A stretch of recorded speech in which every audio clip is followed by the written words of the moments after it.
So let's recap the specs. The RX80 is a dual-motor, all-terrain fat tire e-bike with a step-over aluminum alloy frame. It features an integrated 600-lumen headlight and a battery-operated taillight on the seat for added visibility. The center-mounted color LCD display is easy to read while riding, while the rear rack adds utility for hauling gear. Weighing in at 97 pounds, this bike is heavy but feels solid and ideal for hilly terrain. It also features two 1,000-watt hub motors paired with a 48-volt, 20-amp-hour removable battery. With 5 pedal assist levels, a 7-speed shifter, and rear, front, or all-wheel drive, it's easy to dial in how you like to ride. The bike is equipped with hydraulic disc brakes, a front hydraulic fork, and a rear shock for comfort. Combined with 26 by 4-inch all-terrain fat tires, it's an ideal setup for off-road rides. Okay, 3, 2, 1.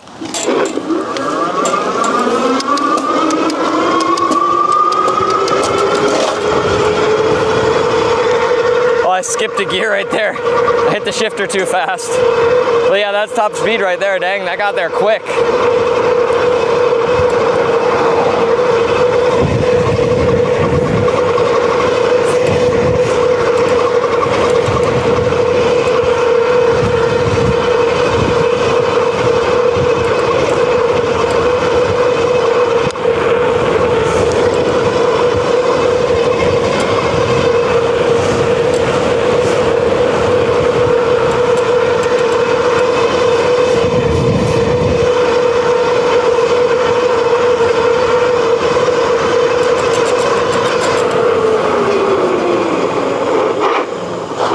Throttle only 3, 2, 1.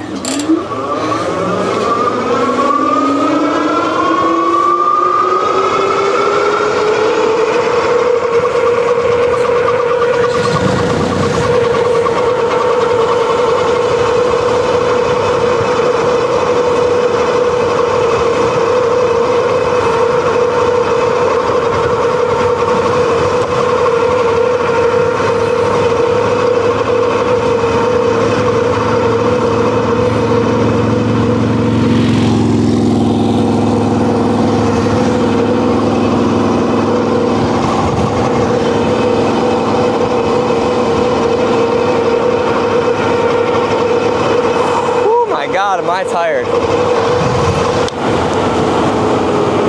It should be pretty interesting. It is a heavy bike. It has big wheels and they recommend riders from 5'6" to 6'4". I'm about 5'10", and I can touch the ground with the saddle up a little bit, but you'll probably need to raise it up a little bit more to get the proper riding geometry. Starting off, pedal assist 1, rear motor only.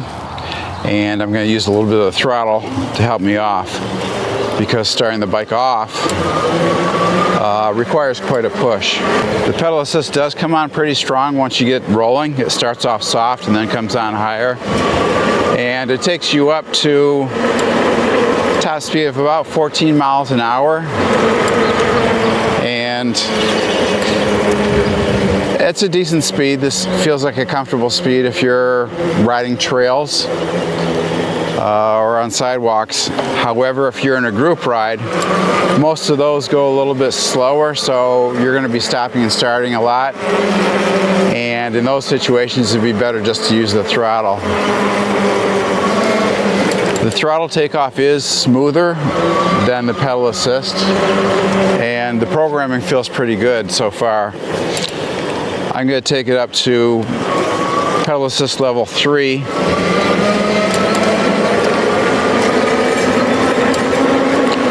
And it's fairly strong, even with just the rear motor. It should be noted that the throttle is tied to the PAS level. So if you get 14 miles an hour with the pedal assist, you also get 14 miles an hour with just the throttle. Right now I'm going full throttle and slowly picking up speed, 15, 16, 17 before I get to the turn here. So we covered PAS 1 and PAS 3, we're just going to bump it up to PAS 5. The takeoff on that is a little bit sudden, but it's not too bad. I'm hitting about 17 miles an hour before I have to slow down for these turns. And I can't see anyone using PAS5 and actually pedaling while commuting or anything, but for the open road, it may be okay. I'm now going to change to front wheel drive, and there's not much difference in the performance. It does feel a little bit different because you're being pulled by the front wheel, but that's about the only notable difference. You go to all-wheel drive now. There's dual motors, and this is PAS5. And on the pedal assist, it is really strong as far as taking off. It's much smoother if you go with the throttle. Well, maybe not. The throttle seems a bit abrupt at this PAS level too. Now we're going to try a little off-roading here. And you give a little run up to this hill. Full throttle, all-wheel drive, straight up. No help from me, and it did it. Okay, that's pretty good. That's pretty impressive. It is a bit wet here. So that was pretty good. I like that. It should be noted that when you are using the pedal assist, that there is a delay as far as the motor turning off. For example, if you're crossing a parking lot and you stop pedaling, you will cover 2 spaces with the motor still going strong. Dual suspension seems to be working pretty good. And the extra diameter of the tires, that helps out quite a bit as far as handling the bumps and surface irregularities. Make a right-hand turn here. It feels pretty zippy in this mode. And this would probably be the fun mode that you'd want to use when, out with friends and so forth. Probably not recommended for sidewalks. First impressions are, it's big, but that's kind of obvious. The pedal assist programming, the only one that would be really useful around the neighborhood and so forth would be PAS1.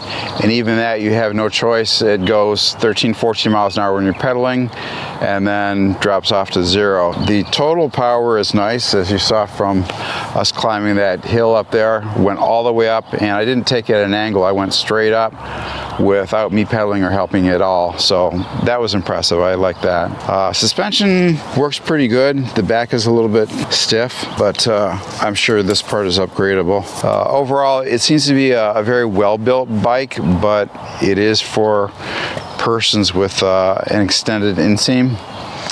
And you just have to keep that in mind. This is also a heavy bike, so if you live in an apartment, you probably want to look for something a little bit more compact.